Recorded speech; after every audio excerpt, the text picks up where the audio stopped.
Hello, everyone. This is Lacey with the Your Lyme Matters podcast, and I am here with Dr. Jill. So Dr. Jill Crista, but we will refer to her as Dr. Jill. Hello, Dr. Jill. Thank you so much for Hi. being here. I'm super pumped to be here. So welcome. I'll first say that. And second, I'll ask you, where are you located? Wisconsin, USA, one of the highest incidence states of Lyme disease and babesiosis. I'm not happy that it's the highest number because that sucks. However, I'm happy that you just dropped those two things. Sorry to hear that you're in a heavy endemic area of sorts or heavy tick population. For people listening, a lot of people, they know your name. So I'm going to go through it now. So to name a few, so you are in the United States, you guys refer to yourself, I believe, as naturopathic physicians. Is that correct? Or doctors. Okay, perfect. It depends on the state. Yeah. She's also got IV certifications, and something that also gets me super excited is ILAD's affiliation, because that is super important for up-to-date Lyme disease and co-infection, vector-borne illness information and research. And I'm going to add a few extra credentials for you. And Dr. Jill, if you'd like to dispute them, feel free. So we have author. Any disputes? Nope, did that. Okay, well, good, because we have proof. So that would be super strange if I'm holding up your book and you're like, no, I didn't write that book. I'm a surprise author. I never thought I would write a book, let alone two, and I have a third one coming out this fall. So yeah, it's who knew all that was in the works. Yeah, that's exciting.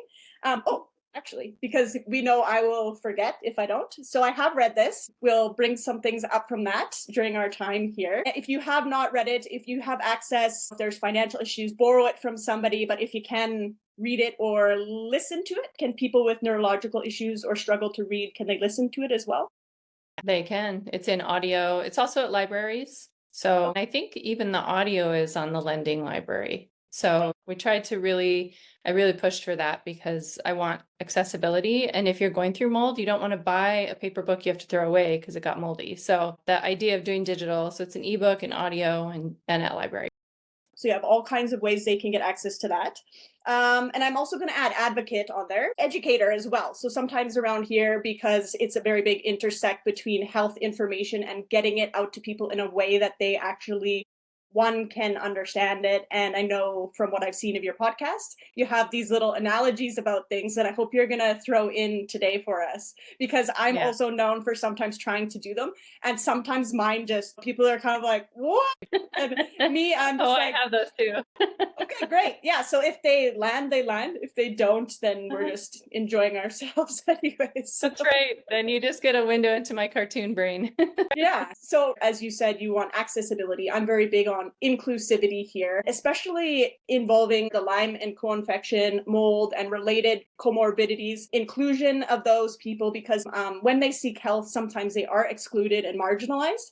And that's big for us here on this podcast. A member in the community, her name is Alex. She actually planted the seed in my head to ask you to be on the podcast. So I'd like to thank Alex. And she has a question that we're going to ask you a bit later on. She's part of the inspiration to get me here on the podcast, along with the Tick Bootcamp. They interviewed me and it planted that seed in my head. And I thought, whoa. Let's do this in Canada. Dr. Jill, can you just first off tell us, do you have personal experience with mold or Lyme or both? Yep. I actually have a post I did about this time last year on my Instagram, I think on YouTube, of me leaving urgent care, frustrated beyond all belief. I was almost in tears. I was so angry that I even knew what to ask for. I even knew the limitations of testing an acute case of Lyme. I had an acute case of Lyme, a big, old, huge rash bump right in my head, and they wouldn't treat me. And I knew what I had, and I had Bartonella before, and all my Bart stuff started up, and I was like, are you kidding me? Like, even somebody who treats Lyme, I was trying to use my insurance. I was trying to just use the system, and I completely got blown off. I guess the term's gaslit. I just still don't really understand why that's a term, but so totally disregarded. And things that I was saying, they're like, well, it's not a target lesion. I'm like, that is not the definition of a Lyme rash. The definition of Lyme rash is erythema migrans, red expanding. That's it. A migrating So, red rash. Doesn't have is a that the technical definition of what those two words mean together? Yep. And then it got Yep. turned into it has to be a bullseye. And then so everybody that doesn't have the bullseye is like, I don't have a bullseye. I don't have any Exactly. It's infections. not Lyme, right? There So the we go. technical erythema migrans is erythema equals red, migrans, migrating. So all it has to do is migrate. And that could be expand. I've had kids who had bites in their ear and they just kind of had a little, what almost looked like a food allergy rash or something like that. Or maybe they had a bug bite, meaning a mosquito bite or something like that. Oh, it's just an allergy. And it was Lyme, so it can be all kinds of different rashes. It just has to be red and on the move. Jeez. Okay, good to know. So Yeah. I'm sitting there in urgent care educating this doctor who's still, it was just like talking to a brick wall, was not open to the fact that I was like, it doesn't have to be a target. That's not the definition of a Lyme rash. Yeah. And I walked out of there with no treatment. I have a lot of experience in this as a, pre having Lyme, thus getting the educated and doing the physician training with ILADs. And then even, getting it again last year. And it was a whopper doodle of a case because Yeah. live, it's a risk factor. And I hear of people in those areas, they have a whole different lifestyle. They're doing their backyards. Some of them are taking things prophylactically or just Right. even daily of a herbal regimen of sorts. So you have the patient experience combined with Yes. the research, which is such a amazing mixture of expertise. That is just where the most creative fusion ideas can come out of, and that makes me very excited. Not excited that you struggled and suffered. I would like to Right. clarify that. That's not what I'm excited about. Naturally. Yeah. But you understand when patients come to you and they say, I went to some sort of health provider and they didn't listen. They flipped it around back on me to use what you were saying, gaslighting. You know what that feels like. And I won't answer that for you. What did that feel like? Oh, so frustrating. I mean, Yeah. like I said, I was frustrated to tears, it just felt like, are you kidding me? I get into fight mode more than fawn or freeze, which a lot of people are like, what? No way. But yeah, I mean, I just finished. I'm trying to picture it. I'm trying to, because I don't know you, like I've never met you face to face as of yet, but I'm trying to envision what that would look like, and I can't create a. I know. I mean, I don't let up. It's kindly and it's respectfully and trying to keep conversation going, even if it's uncomfortable conversation, Yeah. So Okay. then just be like, oh, I'm not getting anywhere. I might as well leave. I'm like, no, but can we talk about this? So I just kind of keep pushing. Yeah. My family always says, unless she hears it 3 times, she's not going to accept it. So That's you got to say no 3 times to me. But yeah, that's what I mean by fight. It's not getting into an argument, but it's not necessarily with your fists per se. It's, in here, it's the words, and those are important fights too. Those are very important fights. Yeah. They're very important because maybe we can leave someone pondering, what if that lady had something useful to say? So exactly. So you got that patient experience. Is there anything you'd like to tell people about the Lyme and mold personal experience? And my piggyback question is, which one was worse or harder, or is that answerable? I think it's answerable. I don't think it's answerable. There's so many different factors. I mean, it depends on the strain of the Lyme that you got. And some are more virulent and harder on the body than others. I had Lyme previously, which I did treat. And this last round was the hardest one that I've had Lyme a couple of times, but was the hardest round. And it wasn't because I was in mold. It was just a tough strain and a tough combination of co-infections. It was just that kind of thing. Same thing with mold. If you're in a house that has a certain cocktail, a certain combination of molds, maybe bacteria, maybe the molds are really competing for territory. So there's a lot more mycotoxins than if it was just maybe a single or 2 species, because the more species of mold, and then if there's bacteria in the mix, they get very aggressive. And so they start to make more of the toxins. So Okay. it would be impossible to say which is harder because it just depends on what version of it any one person is dealing with. Equally horrible things to have to go through, though. I have a lot Yeah. of compassion. Yeah. I'll just emphasize the word you used is horrible, because I think that although we're not trying to terrify people, some people may be afraid after we talk about all this mold stuff. That's out of our control.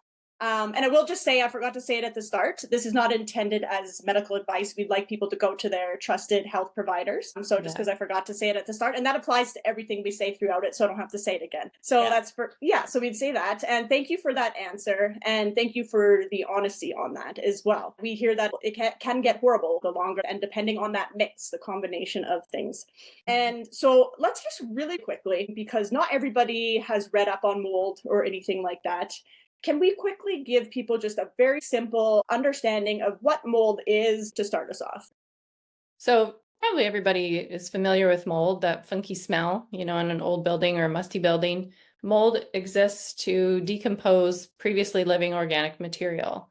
And that's exactly like my bookshelves are an example of that. It's wood, that's a previously living organic material. And out in nature, its job would be to help to decompose that so that the wood gets broken down back into nutrients that the forest floor can then use.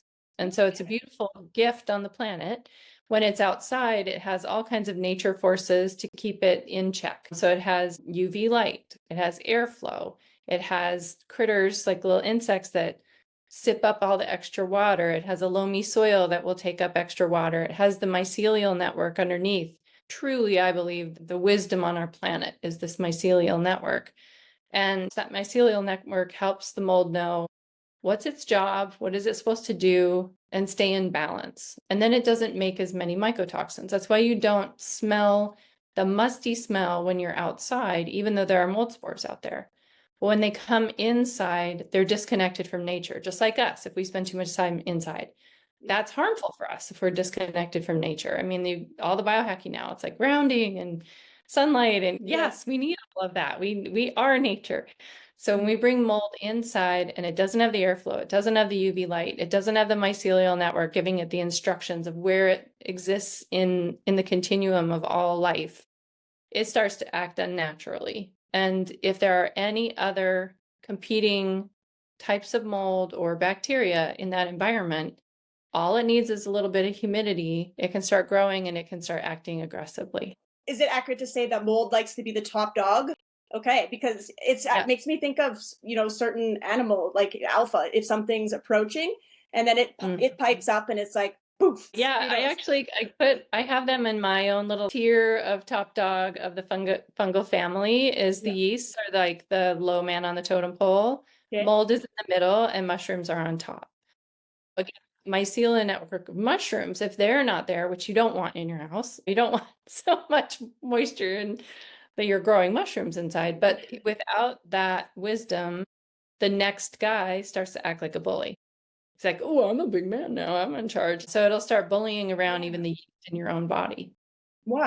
And the mycelial network, I heard you mention a little bit about it, and then I heard you mention the fungal ones, because when you said it, my brain went out to the grass. And because we have a really rigid climate, and so I learned that there's a whole communication system under the ground. And aerate, it feels that. How would we explain? Is it a communication system? Is it visible? Is it just what is it?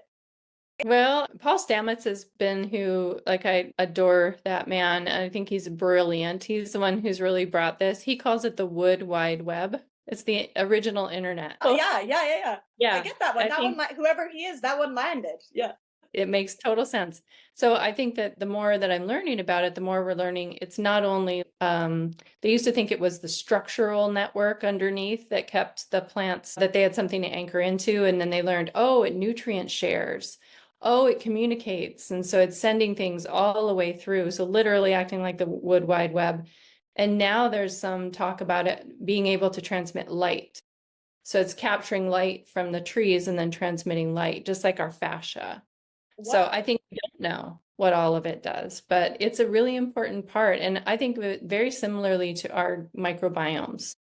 So when we have a healthy microbiome, it acts like a commensal mycelial network. In our natural microbiome, there's yeast, That's part of it, but it's not supposed to be the dominant species. There's supposed to be a lot of diversity and a lot of bifidobacteria, because that's the more prevalent bacteria. Well, it's not prevalent, but it plays a huge role. So we want commensal species. We want things that are in there for our benefit.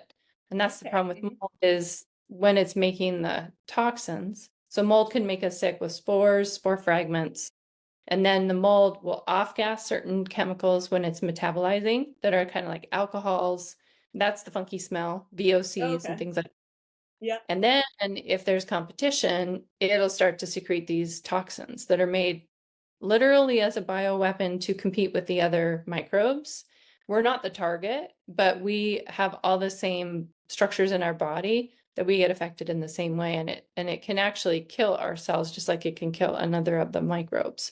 Wow. And if we're breathing in that indoor air that's poisoned basically with the mold off-gassing, what I jokingly call mold farts, and the mycotoxins, these like toxic bombs, our microbiome of our sinuses, our lungs, our gut, everything gets tweaked. And the immune system starts to deplete in those areas, and then the wrong characters can take over. And to kind of what you're saying, it sounds like all the other things outside of mold can then, they're like, hey, this person's weak, jump in, guys. Hey, you in, this one's weak. That's that's just surreal. So I'm going to just jump into another part of bringing the community together here. We have a advocacy group called the Canadian Lyme Coalition here. James actually had a question about what you're talking about. We hear that not all molds are awful. Sometimes they survive outside together, as you said, and some of them kind of balance each other out. James actually wanted to ask exactly that. Is there such a thing as a good mold, or are they all bad? Depends on where it is. All mold is good mold if it's outside mold. Okay, so anytime it's outside, it's all fine, right? It should be fine. There are areas that are too damp or swampy or those kinds of things. Maybe after a wet season or something like that, you're going to get more mold where a drier climate doesn't have as much of the decomposing to do because it doesn't have as much plant matter, so it doesn't support as much mold. There's mold at every temperature. If you go to Yellowstone National Park and you look in those thermals, there are the fungi that love 140 degrees. That's Fahrenheit. So I don't know what that means in Celsius, but I don't either. I can't convert it. No, we'll let that like one really slide. hot, really hot. Yeah. And there are molds and things that can grow in the ice, so the idea that there are certain bad molds, what the problem we have is the species that tend to like the same climate that we do. So that's where you get the more indoor species. There's a group of them that love to live at 70 degrees, again, Fahrenheit, in our homes. They love humidity. They love previously living organic material. They love people who have clutter and dust because it's a perfect home for them. That's exactly the temperature and the range that they like. So to answer his question very simply, if it's an outdoor mold, I got no problem with it. It's when it comes indoors and not just carried in on your pet's fur and then you vacuum it up a couple weeks later or whatever, or it comes in on your coat or your hair or your shoes. That's a traveler through, but a resident is a problem if they're able to make a residence. And just for visualization, a few spores that come in again on your pet or your hair or whatever is no big deal. It takes 1 million spores to make an inch of mold. So if you see a 1 square inch of mold, that's 1 million spores. Wow. So the random spore coming in and flowing out and whatever, that's why I say in my book, dust with gusto. Because if you're keeping your particulate down and your humidity down, so run dehumidifiers in your humid seasons or your humid climates, then it reduces the types of mold that tend to love where we love to live. I'm really glad you clarified that, because with our nervous systems being affected in these communities, I rarely meet someone who isn't. We get really nervous when we hear this stuff because we think we cannot walk into a mall. What if there's some sort of mold in this mall? And then we come home. So a lot of us become very afraid. So I heard you say traveler versus what were the words? Resident. Yeah. So resident. Really have to differentiate that. So the reality, what you're saying is there's going to be a teeny bit of crossover regardless. Is that correct? Yeah. but it's not, it has not taken residency per se. As you said, if you're dusting with gusto, vacuuming, all of that stuff, perhaps it's not going to be a permanent resident that you didn't invite to live with you. I'm going to piggyback again off that. The second part of that question, James also had a question about, is it just mold, or is there bacterial things that act kind of like mold, aka actinomycetes? When I say that word to most people, they're kind of like, What? Lacey, they're like, Lacey, you're pushing it with the Lyme stuff. You really started to push it when you brought in the mold stuff. We're opting out at mold. We're not gonna come with you to the actinomycetes. So can you please tell us, is that a thing? Am I saying it right? Is it actinomycetes? And for James, is there scary bacteria that kind of have some of those traits that mold, where it will take host in your living space? Sure. Yeah. And I get that bridge too far response a lot. This I always like, Yeah, no, okay, okay. I'm gonna Yeah. talk about that. Like, so I just building bridges, keep people with me. Yeah. So we don't know if it's actinomycetes or CDs. It just depends on who you ask. But yeah, absolutely. A damp building is the problem. So if there's dampness, then we can become basically like a farmer, feeding and watering, the care and feeding of mold and bacteria in our home. I actually wanted to write a kid's book about that, the care and feeding of mold. Yeah, maybe Like that's how your not, it could be next, yeah, how Yeah. not to be a mold farmer. Okay. So Wait, yeah, it's the water, it's the dampness. Dr. Crista, can I clarify one thing? You said, or the CDs. What is Oh, CDs? Just or actinomyces. actinomyces. Myces. Okay, plural. Gotcha. Thank you. So it's Yeah. not So CDs like my hearing, because my hearing's affected by these illnesses. So sometimes, yeah. yeah, I should have said the whole thing. So actinomycetes, actinomycetes. So thank you for clarifying, because I'm sure other people are like, did she say CD? What is that? Yeah. Yeah. How's that going to harm me? No. So yeah, a damp building can host mold. It can host bacteria. There are different types of bacteria. They're gram positive, gram negative. Nobody cares about that. If you're just sick with it, it's like, just know it's bacteria. What makes it different is the actinomycetes particularly love their favorite food. So if you have dampness, you're already watering them. Their favorite food is fungi. Oh, okay. So if you have mold in your space, you're going to have potential for more actinomycetes growing in that space. Okay. That makes sense. Thank you so much for clarifying that for us. And James, I'm sure he'll be thankful as well. Yeah. And I have a whole masterclass on actinos. If someone is just like, okay, I've heard this is really bad, this might be going on for me. Actinos can grow in places where mold can't, like drains in your house. So shower drains, sewer drains, those kinds of things. Okay. And then I also have a class on endotoxins, which is what the other kind of bacteria make. So it could be mycotoxins, endotoxins, actinomycetes. So you have master classes. Awesome. I'll kind of jump over to one of Alex's questions then. She's not from the Canadian Lyme Coalition. If it's a patient who's doing treatment and they don't have a lot of funds, is there stuff available where they can get little snippets of this information or the process? Yeah. I mean, that's why I wrote the book, because from my own personal experience, I was already working with mold sick people, because I started in the Lyme community, becoming a Lyme trained doctor, working with a lot of chronic Lyme patients. And when I realized it was Lyme with all these stuck people, I was like, oh, I don't understand Lyme disease. So I went and got the physician training. And it turns out when you identify and treat the cause, people tend to get better. Go figure.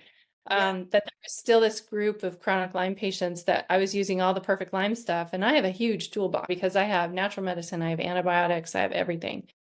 Even with that huge toolbox, even with hyperbaric oxygen therapy, it was like, why are we stuck? Why do you have to do the hyperbaric? You should just do that, heal, move on, Yeah. And in one of those patients, they found mold and they were remodeling. And I thought, well, I wonder if the mold is going on with these people, and started to open that Pandora's box. And it was just like, oh my gosh, I'm missing mold all over the place. Yeah. So I found all this animal research, and I started interviewing each of those patients. Have you ever had a mold exposure or dampness or anything? And in all but I think one of them, if I remember back right, they had mold, either a past or a current exposure. And that's when this all started. And so I was already working with people sick from mold for, about a decade. And then it happened to me in my own house. And I knew exactly the inspector to call. I knew the remediation plan because I had gone to my patients' houses to learn all of this. I knew the treatment plan to put myself and my family on. It was just like boom, boom, boom, boom, boom. And I thought, oh, I should put this in a book. Like, it's not rocket science. It's not inaccessible. People can get better without pharmaceuticals. So I just felt really compelled to write the book. And so I just want to reassure Alex that that's why I put in the book the actual steps that I take. There's a way or a plan or a method. It's 5 different steps. And I put in all of the natural medicines that you can do on your own with dosing, cautions, and the whole thing in there, and how to even pick it for yourself. Is this the one you're referencing here? This one? Yeah. I remember the clove and thyme and some Yeah. foods literally that you can just add to your meals. But yeah, we'll loop back around to that. So to answer Alex's question, if you can even go to a library then and read this book, take notes. Yeah. Get that information. Look on Dr. Jill's website. We'll link that in at the end. Any other suggestions for struggling financially? What people might do to help themselves if they've got mold inside their environment? This mold is living with them, although it didn't ask permission, and it's now a permanent resident. And they don't have the financial or the supportive means, because we know in the community sometimes support is difficult, to be able to move to someone's house temporary. Shelters are full in this this analogy that I'm presenting here. Yeah, I mean, that's the biggest thing, and I'm glad you brought it back to that. Like, is there anything else? I should have said the very first thing is avoidance. Half of the people who get out of mold get better with nothing else. Half of the people don't, and that's why I wrote a book. But anything you can do to minimize or get away from that exposure is important. And that could look lots of different ways. I've had families who said, it's our master bathroom. We know it is. We can't afford to even do the tear out yet. Because a lot of times what I'll say is, if you can't afford the whole tear out and rebuild, just do the tear out and live with studs. That's not going to harm you, but the stuff that's in there right now is harming you. So I've had families where the master bathroom, they knew that was the problem. We sealed off all the ducts. We sealed off anywhere you have an outlet or a can light on your ceiling, anywhere where air could become continuous with other parts of the house or even the envelope of the house. And then they just sealed it off with plastic and just minimized exposure, didn't use it, and waited until they could build enough income to do the tear out, and then waited with a bare bathroom until they could afford to do the rebuild. So there can be lots of different ways. Get really thick plastic at the hardware store and Gorilla Tape and seal until you can deal with it. But there will be air exchange, just to know that it's still not a healthy space, even if you seal it all off, because mycotoxins are nanoparticles. So they can move through drywall, they can move up into the attic. If it's in the attic, it can move down into the breathing zone. So it's a imperfect, but first step that's good to do is just seal it off. In the 5th tool, so the 5 steps is avoidance is number 1, fundamentals, protect your body for the fact that there's going to be a lot of stuff spilled, just like with Lyme. When you start killing, there's stuff that spills, and that can be really toxic to the body. Then repair the things like the immune system so you don't become a susceptible person, and then to fight off the mold. Well, when we get to the fight phase, the essential oils that are in my book that I have for the nasal sprays, you can actually put in rooms or areas that are moldy and bad. They have what's called an anti-mycotoxic effect, which means they don't allow the mold to fight back by making more toxins. So it takes away its weapons. That's right. So it minimizes the toxic part. Now you're just dealing with the spores and the spore fragment part. So before sealing it off, I usually have patients put some of that essential oil on cotton balls. So you're not adding water, you're just exposing the essential oil, or it could be those diffuser sticks, and just put them all around that room. So now you've created a biostasis effect, and that just kind of gets you like, okay, step 1, we got rid of the exchange of air. And sometimes that's what you need to just get your brain fog reduced so you can make the right next decision. 50% of people get better if they leave if you can. However, we know the reality of human life is not everybody can. So then you'll pivot to these things, but get out if you can. And is it true that air filters, windows, and sunlight is also kind of impairing some of those weapons somehow for mold growth? Depends on the airflow. If you're bringing in more humidity, you've just made the problem worse. To myself in Taiwan, I just stayed in a moldy hotel and I was like, no problem. I'll just like keep the windows open to exchange the air. All I did was bring in so much humidity, everything got active. I was like, what was Okay. I thinking? I know better, I know better. So Yeah. yeah, windows are great if you're at a 50% or lower humidity. So they would need That's to be really not checking the common. humidity and then deciding, Mm, is the windows helping or contributing to this issue? right. Okay. And I want to say the one person who absolutely needs to get out 100% is if you're pregnant. Okay.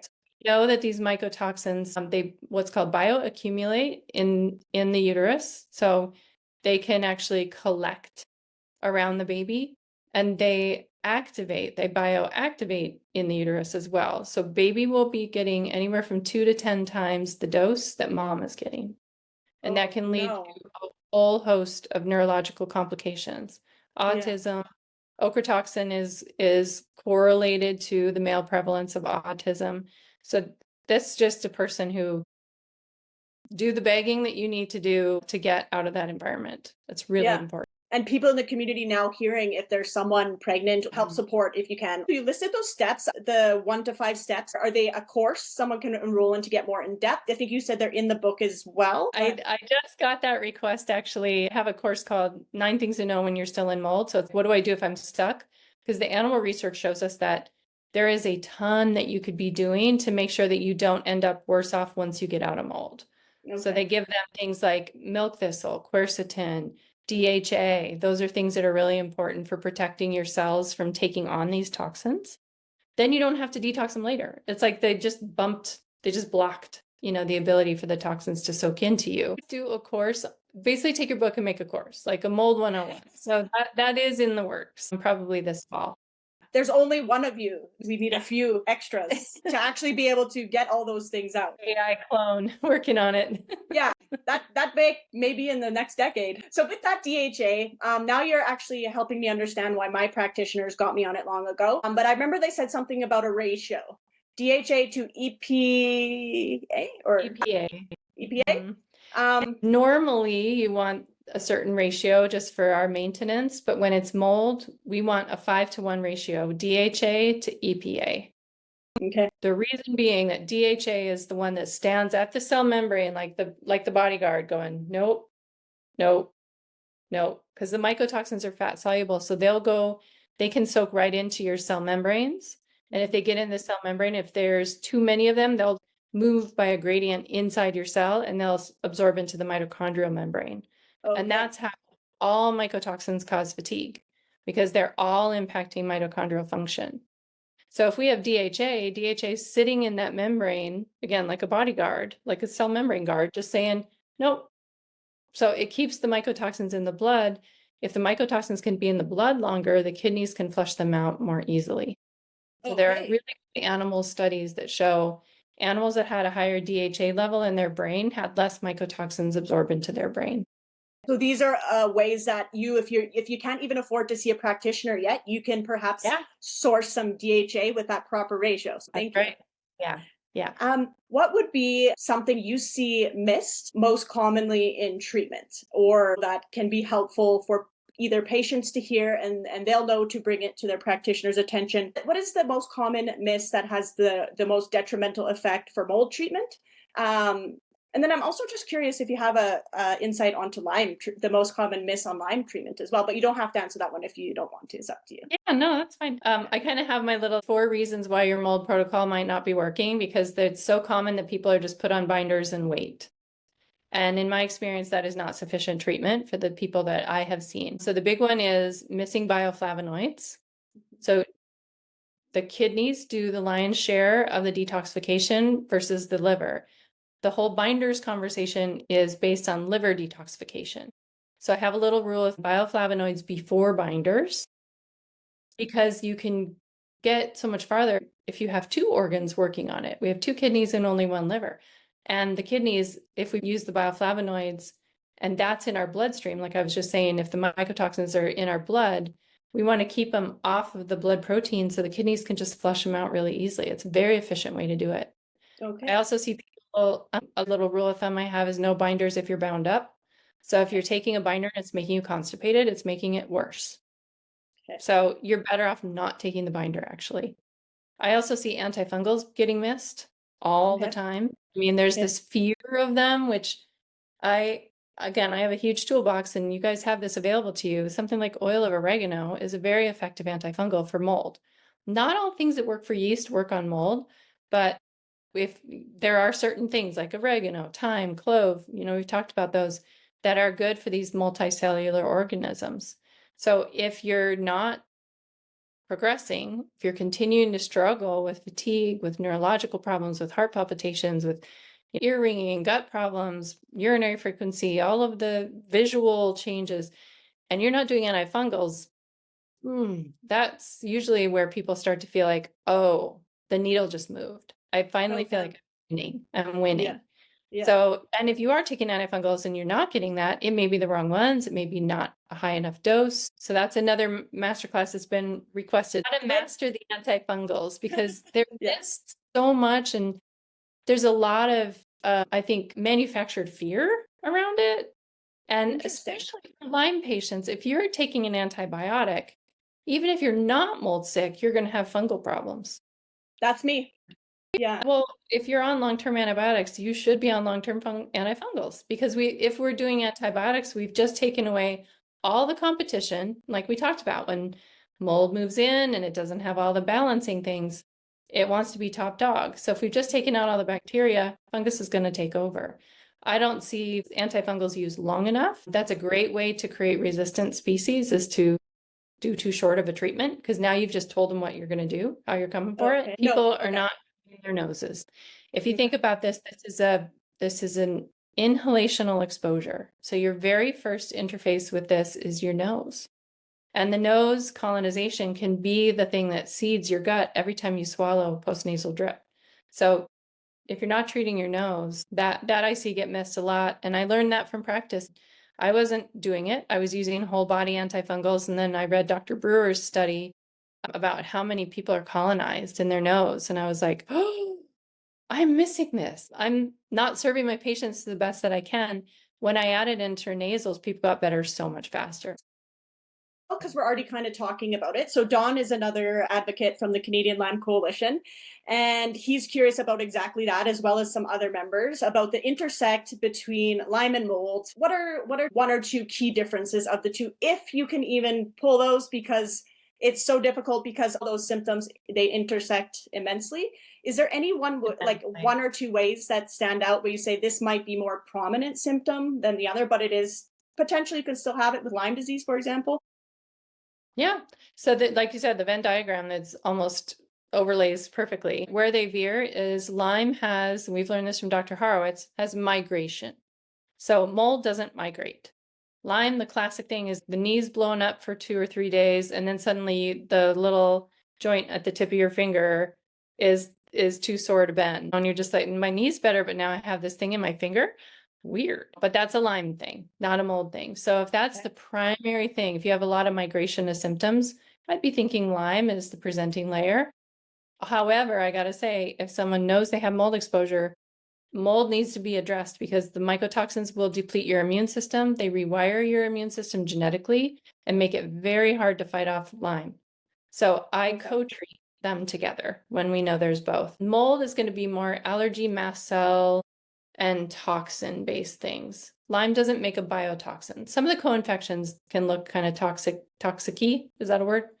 Sure. It is. I just made that up. Yeah. It's going to be more of the toxic feeling and allergies. So mast cell problems, histamine problems, that kind of thing. Urinary symptoms. Is there any difference in the urinary? Because with Lyme, that's the tricky part. We do see some people that have urinary symptoms, depending how long they've had it, strains, etc.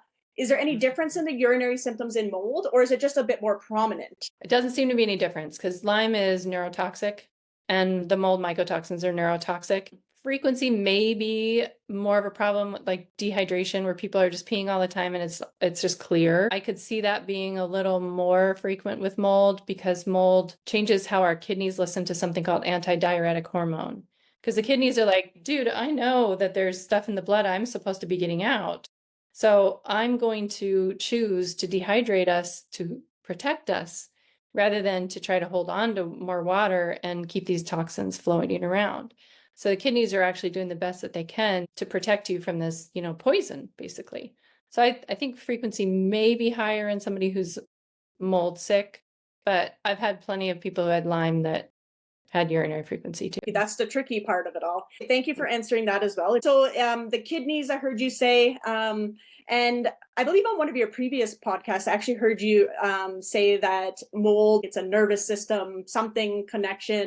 And in that you kind of tied in the kidneys. Now it's okay if that's not fresh in your memory because you have a whole lot of podcasts you've previously done. But is mold a nervous system issue? Yeah, very well established actually that the mycotoxins are nerve toxic. So toxic to the central nervous system, which is our brain and spinal cord, and to our peripheral nervous system. So if the mycotoxins can get in the brain, which some mycotoxins can pass the blood-brain barrier, but the majority of them are getting there through our nose. That's why I'm a big treat the nose person.